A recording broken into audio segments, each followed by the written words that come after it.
It all begins in 1999, at a New Year's Eve party. Tony Stark, still full-blown playboy, meets nerdy scientist Aldrich Killian, who proposes a project called Extremis. Tony ditches him for a night with Maya Hansen, another scientist. Killian is left humiliated. Fast forward to present day.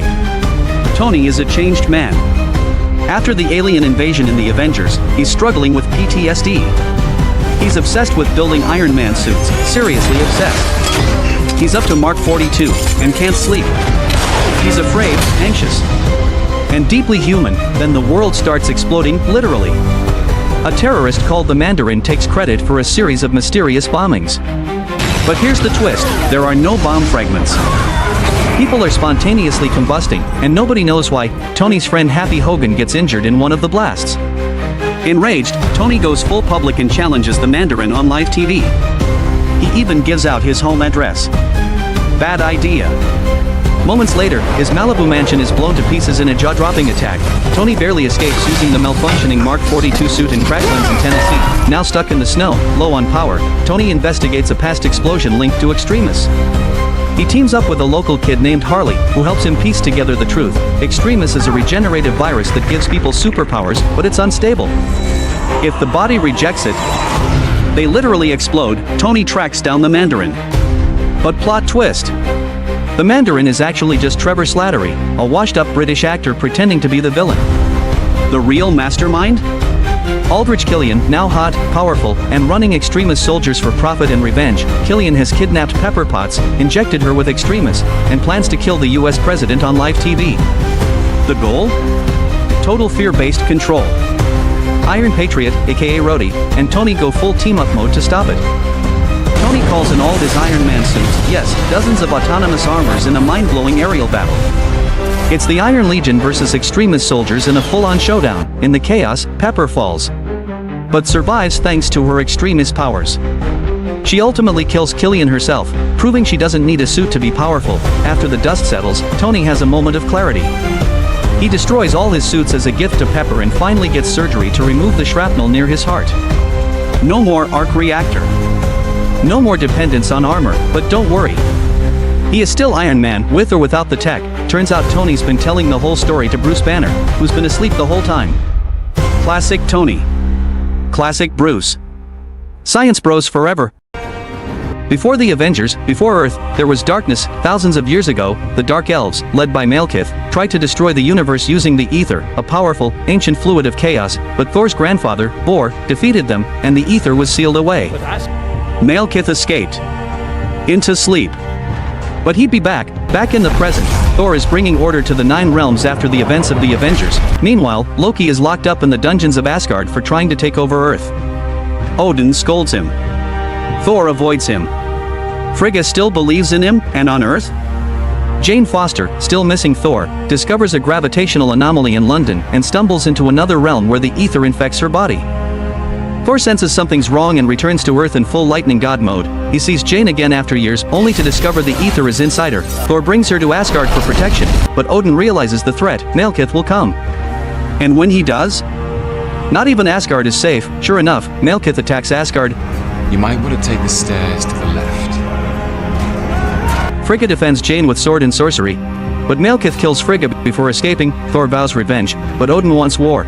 So Thor breaks the rules and turns to his imprisoned brother for help. Loki agrees, but with snark, illusions, and betrayal baked in. Thor and Loki walk through Asgard's halls, bantering and shapeshifting, including briefly into Captain America.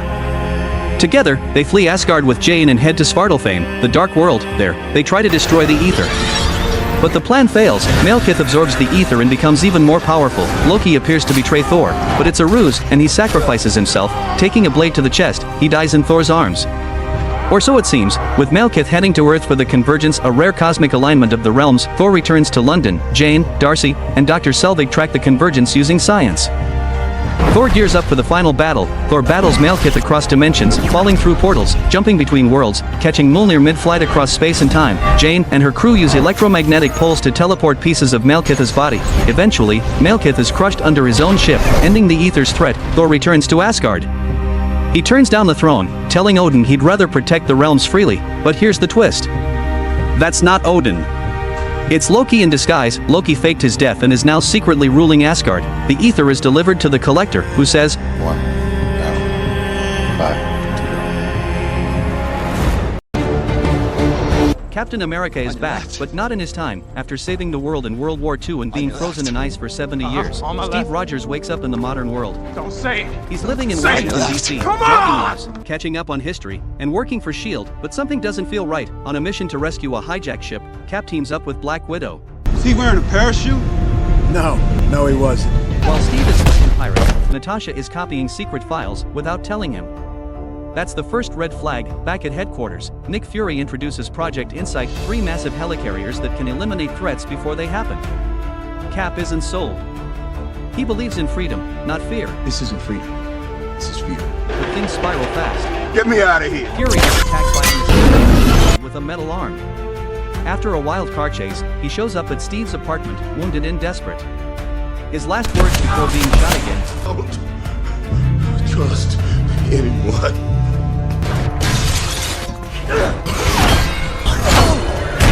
Steve hides the flash drive Fury gave him. The next day, S.H.I.E.L.D. brands him a fugitive. Does anyone want to get out? Now Cap is on the run from the very people he thought he worked for. He teams up with Natasha to decrypt Fury's files. What they find is not stuff. Hydra, the Nazi organization Cap fought in the 40s, didn't die. It infiltrated S.H.I.E.L.D. and grew inside it for decades, secretly controlling events around the world. Cap and Natasha turn to a new ally, Sam Wilson, a former pararescue soldier with mechanical wings.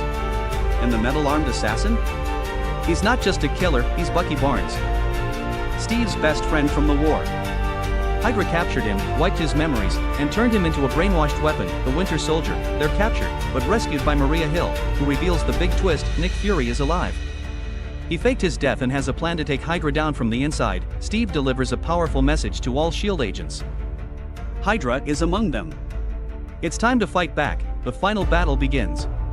Cap, Sam, and Natasha storm S.H.I.E.L.D. headquarters. Falcon fights in the skies. Natasha dumps all of S.H.I.E.L.D. and Hydra's secrets online. And Nick Fury confronts Alexander Pierce face-to-face. Cap faces Bucky in the final fight. He refuses to fight back. You're my friend. You're my mission. Steve lets himself be beaten until Bucky starts to remember. Because I'm with you to the end of the line. When the helicarrier crashes, Bucky saves him. Then disappears. Hydra is exposed. S.H.I.E.L.D. collapses. Fury disappears into hiding. Natasha faces Congress. And Steve begins his next mission to save his friend. Other facilities. Sooner or later, they will meet the twins. A miracle.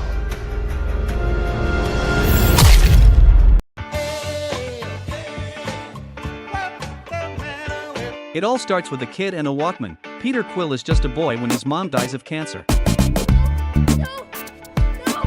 Moments later, he's abducted by aliens. Fast forward 26 years, he's now a grown man, a space outlaw, and calls himself Star-Lord. Star-Lord.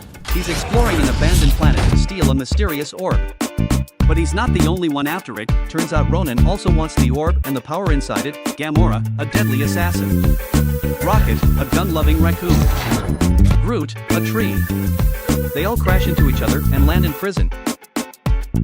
In prison, they meet Drax the Destroyer, a warrior seeking revenge on Ronan the Accuser, the Kree warlord who killed his family. The orb?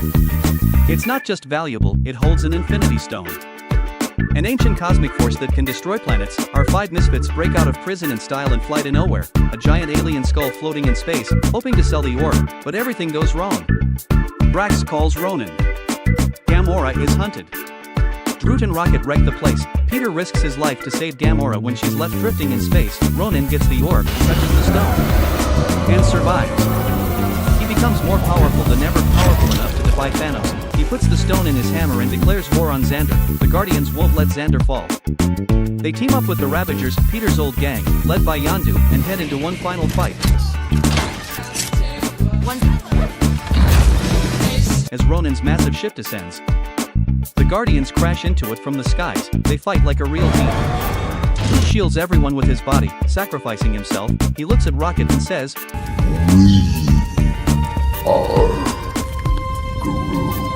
Ronan survives. The Guardians stand before him, hopeless, so Peter Dance off, bro. distracts him with Me a and dance you. off. What are you doing? I'm distracting you. big turd blossom?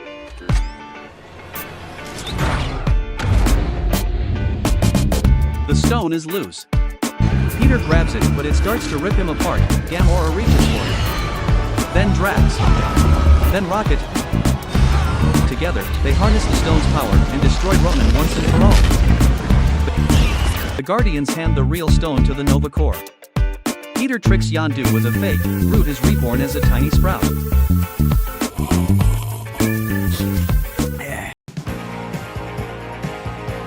Missouri, 1980.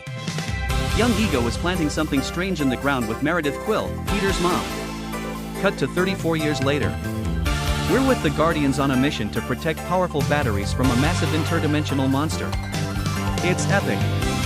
Baby Groot's dancing while chaos erupts around him. After the beast is down, they get paid by the sovereign golden, genetically perfect people led by the haughty High Priestess Aisha. But Rocket steals a few batteries for fun, and now the Guardians are being hunted by the Sovereign Fleet. Mid-chase, the team crash lands on a forest planet.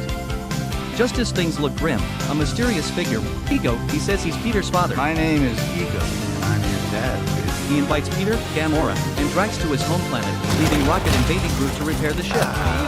Rocket hilariously outsmarts a team of Ravagers, led by Taserface, but they eventually capture him and Groot, staging a mutiny against Yondu. Baby Groot hilariously fails to retrieve Yondu's spin until finally succeeding.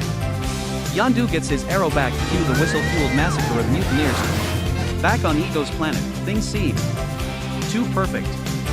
Ego teaches Peter to harness celestial powers. He can create energy constructs and even a ball of light. Drax bonds with Ego's empath Mantis, and she warns him Ego's hiding something terrible. Gamora finds a cavern filled with skeletons. Ego reveals his true plan. He planted his essence on every planet to take them over. He fathered children across the galaxy, hoping one would share his celestial DNA. Only Peter does. But it gets worse. Ego killed Peter's mom to remove distractions. It broke my heart to put that tumor in her head. Peter snaps and fires at him immediately. The planet fights back. Now the team's reunited. Rocket, Groot, and Yondu arrive just in time. It's all-out war. Groot bravely plants a bomb on Ego's brain core while Yondu and Peter talk about real family. He may have been your father, boy, but he wasn't your daddy. The bomb goes off, Ego dies, the planet collapses. Yondu sacrifices himself to save Peter. Rocket gives Yondu a Ravager funeral. Space lights up as Ravager ships honor him. Even Kraglin cries. More capable of destroying the Guardians of the Galaxy. I think I shall call him Adam.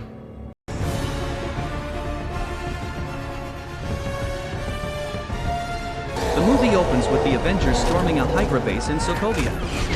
Iron Man, Captain America, Thor, Hulk, Black Widow, and Hawkeye fight side by side to recover Loki's scepter.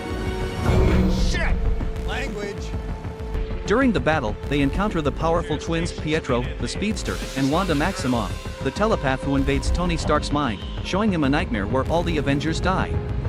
That vision plants a seed of fear that changes everything.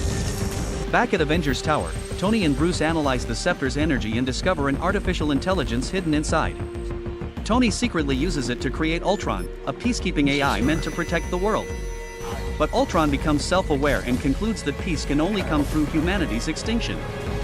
During the team's party, filled with jokes and the famous hammer-lifting challenge, Ultron awakens, crashes the celebration, and declares, There's only one path to peace, the Avengers' extinction. That up there, that's the end game. How are you guys planning on beating that? Together, we'll lose, and we'll do that together too. Ultron escapes, builds a body of steel, and recruits the Maximoff twins by showing them how flawed the Avengers truly are. Harmony. Together, they attack the team in Africa, where Ultron acquires vibranium from arms dealer Ulysses Clow. Wanda's mind tricks break the team apart. Got no backup. Steve sees the dance with Agent Carter. Natasha sees her training in the Red Room. Thor sees the end of Asgard. And Hulk loses control.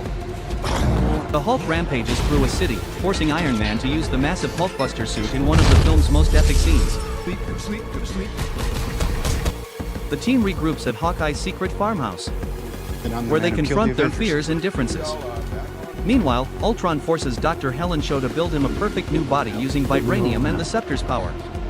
But when Wanda reads his mind and realizes his plan to destroy humanity, she and Pietro switch sides.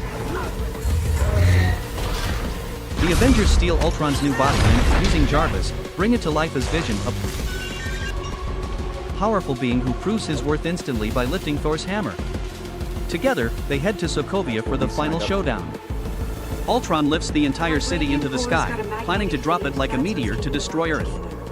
The Avengers fight through waves of robots, but fighting an Hawkeye army of delivers his robots. iconic speech Have to a bow and Wanda, arrow. helping her stand None and of fight. this makes sense. In the end, Quicksilver sacrifices himself to save Hawkeye and a child, and Wanda destroys Ultron's army in grief. The team barely escapes as Sokovia collapses, saved by Nick Fury's helicarrier. Hulk disappears, Tony retires, Thor returns to Asgard, and Cap and Natasha form a new team: Vision, Wanda, Falcon, and War Machine. Fine.